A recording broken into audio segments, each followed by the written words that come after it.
Olha só, tá aí um seriado que tá representando, viu? E eu não sou nenhum baba-ovo de Game of Thrones não, tá legal? Mas se você me dissesse meses atrás que um seriado derivado de Game of Thrones daria super certo e seria mega interessante, enquanto num seriado derivado de Senhor dos Anéis eu teria dificuldade de me conectar, olha, eu diria que você está maluco. Então tá aqui um exemplo daquilo que eu sempre falo pra vocês, né? De que quando eu acho que um trabalho vai dar certo, eu torço muito pra eu estar certo. Mas, por outro lado, eu também torço muito pra eu estar errado quando eu acho que alguma coisa não está me cheirando bem. Sai daqui, Halloween, sai daqui. E esse é o caso aqui, meus amigos. O episódio 5 de House of the Dragon, mais uma vez, já tá ficando cansativo eu falar isso pra vocês, mas o que eu vou fazer? Deu um show em seus aspectos técnicos e narrativos. A história avançou, e avançou muito, na verdade, e fez isso mantendo todas aquelas características que eu venho falando pra vocês nesses episódios semanais, de que a sutileza na forma de se contar essa história e a complexidade se mantém aqui forte. Tivemos grandes eventos, mas os momentos por entre esses grandes eventos se dá por meio de conversas profundas e interpretativas e grandes lições com grandes mudanças de atitude, que são o que nos levam a esses grandes acontecimentos e fazem com que eles tenham peso. Porém, também foi no episódio de hoje que rolou a primeira coisa que eu não gostei nessa série. Uma parte da história, uma parte do roteiro, um diálogo que parece que foi dado nas mãos dos roteiristas do Chaves, mas a gente vai chegar lá. Porque pra quem não me conhece, eu sou o Rafa Camargo e esse é mais um episódio do quadro Refuse. Se você quer entender um pouquinho mais sobre esse quinto episódio de House of the Dragon, eu convido você pra vir comigo, porque sem mais delongas, solta a vinheta e vamos nessa!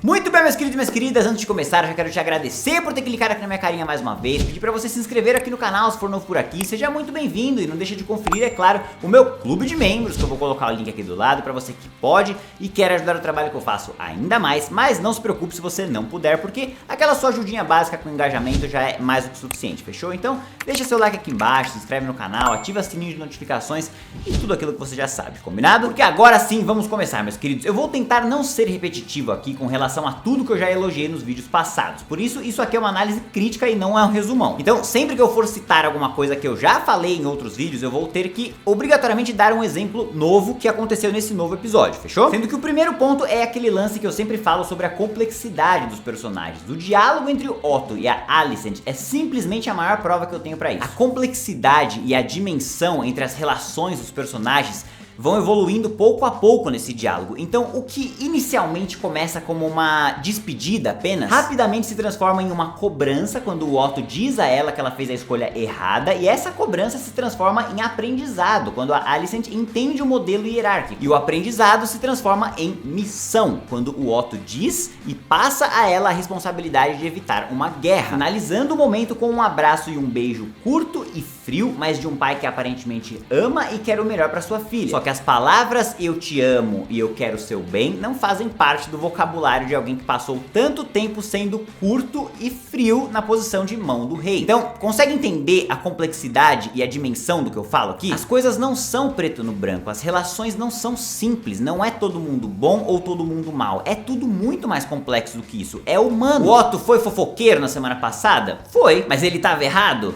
Não. O que ele previu e está contando pra Alicent agora vai acontecer? Provavelmente vai. Ou seja, ele estava errado? Não de novo. E ele merecia ser expulso? Merecia perder sua posição?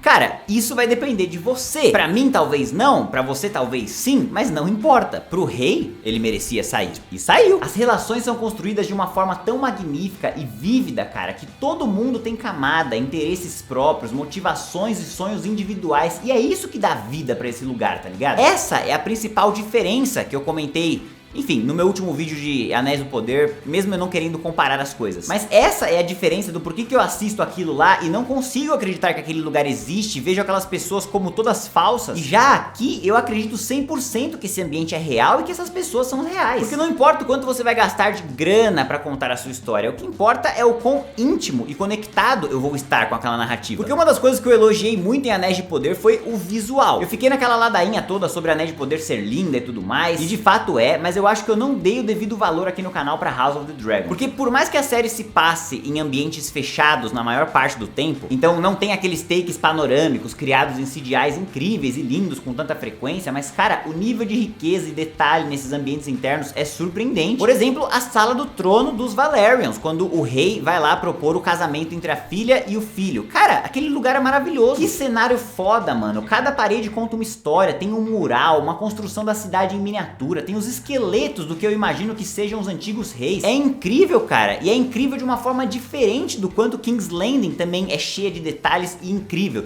Tudo é muito vivo, e eu acho que essa é a palavra que difere tudo, sabe? O fato de ser vivo, o fato daquilo me passar realismo, de eu comprar a ideia e ficar curioso, me faz acreditar que aquilo existe. E como vocês vão perceber mais pra frente no andamento desse meu texto, o fato de eu sentir que esse lugar é vivo é essencial pro clímax dessa história, porque o peso seria completamente diferente se eu não desse valor pras pessoas que estão compondo aquela sala. Mas fique tranquilo que a gente vai chegar lá, porque antes temos uma das coisas que eu mais amo nesse seriado, que é a sutileza de alguns momentos. Momentos que me fazem pegar o controle e voltar pra ver se eu entendi certo. Porque foi até muito engraçado na cena em que a Rhaenyra e o Laenor estão caminhando na praia conversando, porque a minha namorada virou pra mim e falou: ah, entendi, então ele é gay. E eu fiquei tipo, oxi, mas como é que você sabe disso, mulher? Vocês estão falando de comida? Porque eu realmente não tinha entendido esse subtexto. Eu botei fé de verdade que eles estavam falando sobre gansos e patos, e aí voltando a cena, ficou evidente pra mim que sim, eles estavam falando sobre sexualidade. Porém, e se minha namorada não tivesse ali pra me falar? Eu ia ficar boiando? Ia ficar sem entender nada? Não, porque logo na próxima sequência já fica evidente o combinado deles e os motivos pra isso pra cada um dos lados. Então, entende como é uma espécie de premiação pra quem consegue pescar as coisas que o roteiro vai plantando? Eu não ia sair prejudicado se minha namorada não tivesse ali pra me falar, mas ao mesmo tempo, ela que pescou foi extremamente premiada por entender ainda mais uma camada extra de diálogo. Isso é escrita boa. E ver o quão pacífico foi esse acordo entre os dois, o quão satisfeitos e conscientes os dois estão frente a uma situação que foi imposta a eles, ajuda demais pra que a gente compre o clímax que vai ser apresentado mais pra frente no episódio. É essencial que a gente entenda a relação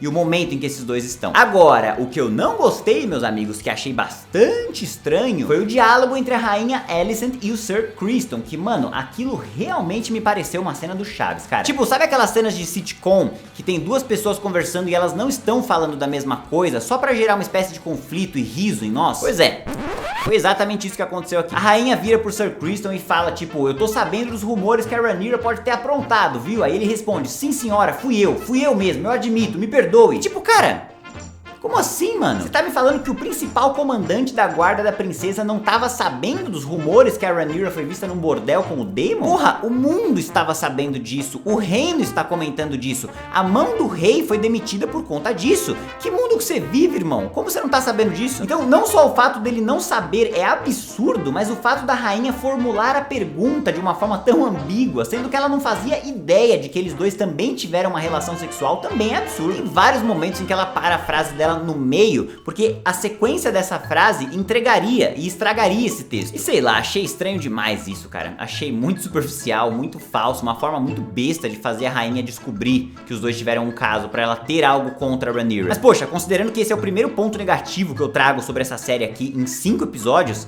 isso não é um sinal ruim, né? Até porque isso vai ser crucial pro grande clímax, que é claro, é o casamento real. Uma sequência que pra mim foi construída com maestria, cara, porque convenhamos, a gente já sabe que a combinação entre casamento e Game of Thrones dificilmente dá certo. Então eu estava esperando a desgraça acontecer em algum momento, e a grande questão que nos ficou é onde essa desgraça vai rolar. A rainha entrando usando a cor verde, que simboliza a guerra que ela está declarando contra a Rhaenyra, e até com o rei, né, mostrando onde ela está se colocando naquela situação, já é um conflito. O Daemon chegando depois e se sentando ao lado ali numa cadeira colocada na hora também é outro possível conflito. O primo da ex-esposa do Daemon chegando e cobrando ele é mais um possível conflito. Depois a Rhaenyra dançando com o Daemon e o pai dela vendo aquilo ali rolando, os dois quase se beijando, já é mais um conflito. Então percebe como tudo, a distribuição de lugares, os personagens, os diálogos, tudo está fazendo você se questionar. Tem muitos lugares pra dar merda. Aonde é que vai dar merda primeiro? E tudo que eu falei até agora de acreditar naquele mundo é crucial pra essa cena dar certo, porque você vê e sente que aquela galera ali não é só figurante. Todo mundo que tá ali ocupando aqueles lugares são pessoas reais, com interesses e desejos reais. E que aquela celebração ali, aquele casamento pra muitos é só uma fachada. Então basicamente tem muitos lugares pra explodir um possível BO. E eu realmente não esperava que viria do Sir Criston, cara, que pira completamente e vai pra cima do amor amante do Laenor e simplesmente destrói o rosto dele. Uma mudança de atitude que, é claro, foi totalmente apresentada durante o episódio, mas eu não achei que culminaria dessa forma. Eu tava esperando que ele se matasse no final, mas eu não achei que ele ia tirar a vida desse moleque antes. E dessa forma, além da gente ter uma cena muito boa, porque convenhamos, essa sequência do casamento foi muito tensa, foi muito boa, só que mais importante do que isso ainda pra história, nós vemos aquela fala do rei de poucas cenas antes, aquela fala simples dele com a sua nova mão criando o corpo, de que ele não será um rei lembrado, de que ele é fraco e de que ele não construiu nada e é uma figura passiva, o que nos faz questionar ainda mais sobre o quanto o Daemon pode estar certo em partes. Porque no episódio 1, o rei tentou fazer um torneio pra celebrar o seu filho e deu merda. No episódio 3, ele faz um puta de um evento pra caçar um cervo e dá merda. Agora ele faz um casamento e dá merda. Então, ele é muito zicado? Sim, ele é bastante zicado, sim. Mas ainda assim, isso é uma discussão interessante sobre o papel do rei. Quando ele deve ser duro e quando ele deve ser leve. Quando ele deve impor limites e quando ele deve deixar pra lá. Uma lição que a Rhaenyra provavelmente vai ter que aprender se quiser governar em paz. Pois já nos foi dito que o reino não aceitará tão bem o fato dela ser uma mulher governando naquele local. Então assim, considerando que no final desse episódio ainda temos um teaser do próximo e que a gente já sabe que vai ter mais um salto temporal na história, fica cada vez mais claro pra mim que essa temporada será meio que a história dessa dinastia dos Targaryen, o que anula completamente o meu ponto lá que eu falei no episódio 2, em que eu coloquei que eu não gosto muito de saltos temporais, mas que eu ainda não ia criticar, porque eu ainda não tinha como saber muito pra onde a história estava indo. E ainda bem que eu não critiquei, né, meus amigos, porque de fato parece que a rota escolhida será essa, a dessa dinastia mesmo. Então assim, meus queridos, eu sei o que vai acontecer em algumas das coisas, porque minha namorada lê os livros e, enfim, ela me contou, mas eu não recomendo que você descubra por conta própria. Eu mesmo preferia não saber de algumas das coisas, então eu vou optar em não falar pra vocês aqui nesse vídeo, até porque se você quiser descobrir por conta própria, é só você dar um Google rapidinho que você acha, mas eu não recomendo, que fique claro isso. O que eu recomendo é que a gente segure essa ansiedade até o nosso encontro da semana que vem, porque, cara, esse seriado está bom demais. E agora eu quero saber de você, o que você interpretou, quais são as suas teorias, pra onde você acha que essa história vai ir, comenta aqui embaixo pra eu saber. Se curtiu o vídeo, é claro, não esqueça de deixar o like aqui embaixo, se inscrever no canal e ativar o sininho pra ficar por dentro das próximas novidades. Muito obrigado pela audiência de todos e até a próxima.